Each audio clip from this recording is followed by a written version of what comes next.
السلام عليكم ورحمة الله وبركاته. ازيكم حبايبي؟ عاملين ايه؟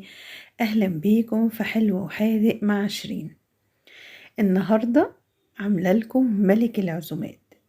ملك العزومات ملك العزومات الديك الرومي، بدون سلق، بدون اي دوشة. هنعمل الديك الرومي بطريقة سهلة جدا من غير ما نسلقه. لو عجبك الفيديو اوعي تنسيني في اللايك والشير وسبسكرايب للقناة، وتعالوا نشوف هنعمل الديك الرومي القمر ده ازاي.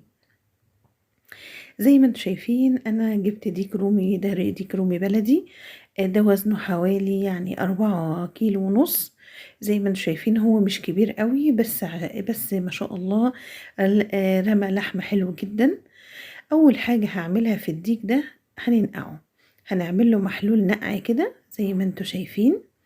جبنا مية، المية دي دافية مش مية عادية، لا مية غلياها وسبتها لما تدفى، وحطيت فيها ملح وسكر. ده أساسيات أي محلول نقع تنقعي فيه الطيور. هننزل عليها بحوالي يعني كوباية خل كده مع الملح والسكر. تمام زي ما انتوا شايفين. صدقوني المحلول ده حلو جدا لكل انواع الطيور، بط، حمام، ديك رومي، اي طيور عايزه تعمليها. نزلنا بكام ورقه لورا كده، ومعانا برتقانتين طبعا غسلناهم وقطعناهم شرايح زي ما انتوا شايفين كده. طبعا البرتقان يعني بيخلي طعم اللحمه، مش قادره اوصف لكم جماله. بيبقى طري جدا، بيخلي الأنسجة طرية وحلوة جدا أثناء التسوية. هننزل بقى بالديك الرومي بتاعنا ده. طب احنا عملنا الموضوع ده امتى؟ عملنا الموضوع ده قبل التسوية بليلة. زي ما احنا متفقين احنا هنسوي الديك الرومي بتاعنا بدون ما نسلقه. هبتدي بقى ان انا اعمل له مساج كده، بقى حتة برتقانة كده، وهبتدي ان انا ادعكه كده بالبرتقان من بره، وهحط كمان جواه برتقان. تمام، وهنسيبه كده ليلة كاملة في التلاجة، وهنشوف هنعمل ايه تاني. زي ما قلت لكم ده محلول نقع نستخدمه لجميع انواع الطيور. هنعمل بقى تتبيلة بقى حلوة للقمر بتاعنا ده الديك الرومي. معانا كوب عصير برتقان ومعلقة عسل نحل و2 معلقة كاتشب وملح وفلفل وتوم باودر وبصل باودر وزعتر وبهارات. ما تقلقيش من معلقة العسل النحل دي، عايزة اقول لكم هتخلي التتبيلة حكاية. البهارات معايا اهي زي ما انتوا شايفين، الفلفل والملح والكمون وكمان بصل باودر وتوم باودر وحبة زعتر. هنقلب بقى التتبيلة بتاعتنا دي كويس جدا. احنا هنا كده تاني يوم بعد ما نقعنا الديك الرومي معانا ليلة كاملة. هنقلبه كويس جدا وهنعمل ايه؟ هنصفي التتبيلة دي. طب هنصفيها ليه؟ هنعرف دلوقتي. انا جبت بقى سرنجة كده نضيفة من الصيدلية، وابتديت بقى احقن الديك الرومي طبعا بعد ما شطفته من محلول النقع ونشفته كويس جدا. هبتدي بقى اعمل فتحات كده واسحب التتبيله واغذي كل صدر الديك الرومي بالتتبيله دي. عايزه اقول لكم الحركه دي حلوه جدا جدا. تبلت بقى من جوه ومن بره وطبعا وراك الديك الرومي وكل حته في الديك الرومي ظبطته كويس جدا بالتتبيله بتاعتنا. هنا بقى فرمت بصل وطماطم وكمان قرن فلفل كده وحطيت عليهم كاتشب، ودي هتبقى التتبيلة الخارجية للديك الرومي.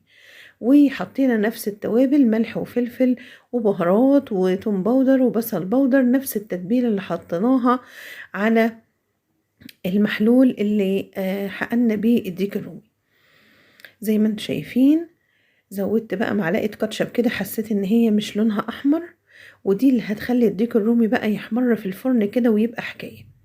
جبت بقى شوية خضار هنحشي بيهم الديك الرومي، معايا بطاطس ومعايا جزر، وكمان لو حابة تحطي بصل مفيش اي مشكلة، كوسة، اللي انت عايزاه تحشي بيه الديك الرومي براحتك جدا. شايفين على التتبيلة بقى، طبعا انا تبلت كده بين الجلد وبين اللحم بتاع الديك الرومي. شايفين عشان التتبيلة توصل لكل جزء في الديك الرومي. زي ما احنا اتفقنا في اول الفيديو ان احنا مش هنسلقه، هنشوف هنسوي الديك الرومي بتاعي ازاي. استني بقى مفاجأة كده تسوية الديك الرومي بطريقة سهلة جدا. شاهدي الفيديو للنهاية. زي ما انتوا شايفين ظبطنا بقى التتبيلة بقى من جوه ومن بره وخليناه ايه زي الفل. يلا بقى كتفنا الديك الرومي زي ما انتوا شايفين كده، اللهم بارك. يعني هو عايز يتاكل كده صراحة من غير تسوية، بس هنسويه برضه. ما شاء الله. جبت بقى بقية الخضار بتاعي وجبت كيس حراري. الأكياس الحراري دي اختراع يا كوتش، بجد من أنجح الحاجات اللي حصلت. الكيس الحراري نزلنا بيه الخضار بتاعنا جوه الكيس الحراري بعد ما عفرته بشوية دقيق كده، وهنحط بقى الديك الرومي كده ننيمه ونقول له يلا يلا استوي بقى براحتك. وحطينا على الديك الرومي بقية الخلطة بتاعتنا زي ما انتوا شايفين، اللهم بارك ما شاء الله. دي بقية الخلطة هحطها معاه في جوه الكيس، وهنقفل بقى الكيس بتاعنا كويس جدا. شايفين بقى الخضار جواه وتحتيه ما شاء الله. عايزة اقول لكم الخضار ده بقى طعمه بيبقى روعة. ليه؟ كل سوائل الديك الرومي والدسامة بتاعته بتنزل على الخضار وبتسويه، بيبقى طعمه خرافة. قفلنا بقى الكيس الرومي كده كويس جدا. طبعا الاكياس دي بيبقى جاي معاها زي بلاستيك كده بيتقفل بيه. هنقفله كويس زي ما انتوا شايفين. لازم طبعا يبقى محكم الغلق كويس جدا عشان يحتفظ بدرجة الحرارة ويقدر يسوي معايا الديك الرومي بشكل صح، وكمان نضمن تسوية ناجحة لكل أجزاء الديك. هنبتدي بقى نعمل فتحات كده جوه الكيس عشان ما يفرقعش مننا جوه الفرن. زي ما انتوا شايفين ما شاء الله اللهم بارك. كان حلو جدا بجد، جربوه هيعجبكم، وعايزة اعرف رأيكم في الكومنتات. هندخله طبعا فرن يعني مسبق التسخين. هيقعد معاكي حوالي ساعة ونص، ساعة ونص بالظبط. هتاكلي احلى ديك رومي في الدنيا بدون سلق بدون وش بدون اي مشاكل. شايفين الجمال؟ التتبيلة بتتكلم عن نفسها بجد. يلا بقى نشوف هنعمل فيه ايه تاني. اللهم بارك. شايفين الجمال؟ بعد ساعة ونص بالظبط خرج الديك الرومي بالشكل الجميل الروعة اللي انتوا شايفينه ده. شايفين الجمال؟ انا ما شغلتش الشواية عليه ولا اي حاجة، هو تبارك الرحمن استوى. شايفين يعني انا مش عارفة اقطعه اصلا لان هو يعني ساب من بعضه بصراحة. شايفين جماله؟ شايفين تفاصيله؟ شايفين اللون؟ عملت بقى رز كده مبهر بالكبد والقوانص والكركم والكاري، بجد روعة. انا عملت الرز ده معاكم قبل كده، هسيب لكم اللينك في علامة الاي وكمان في صندوق الوصف. شايفين ما شاء الله اللهم بارك، كان تحفة على الرز بقى مع الديك الرومي حكاية. يلا يا بطل اتفضلوا بالهنا والشفا.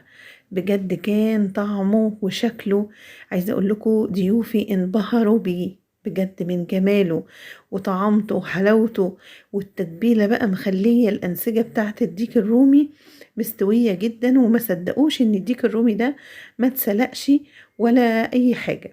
حطيناه بقى على الرز كده، وكنت محمره شويه مكسرات، ده لوز مقشر حمرته كده بحته زبده، وضفناه على الرز بتاعنا. لازم ندلع الرز بتاعنا طبعا. وطبعا ده زي ما قلت لكم ملك العزومات. حطينا بقى شوية زبيب كده لزوم التكات والحركات. شايفين الجمال؟ ما شاء الله. لوحة فنية حلوة جدا، سهلة قوي. تقدري بأقل حاجة، مش لازم حاجات كتير على سفرتك عشان تبقى انت عملتي عزومة واو، لا يعني بأقل حاجات تقدري ان انت تبسطي ضيوفك ويتبسطوا من اكلك. وكمان يعني ما تكتريش في الأصناف. شايفين؟ حطيت بقى الخضار اللي كان موجود معاه في الكيس الحراري، حطيته حوالين الرز كده، وكانت بصراحة شرف سفرتي. زي ما انتوا شايفين تبارك الرحمن، شكله كان جميل جدا، وكانت عزومة حلوة وبألف هنا وشفا على اللي كل الديك الرومي ده. شايفين؟ يعني وصفه باين. أنا مش قادرة إن أنا آجي جنبه، لإن اللحم تقريبًا بجد بصراحة يعني سايب من العضم. لو عجبتكم الوصفة اوعوا تنسوني في اللايك والشير، واستنوني في وصفة جديدة إن شاء الله.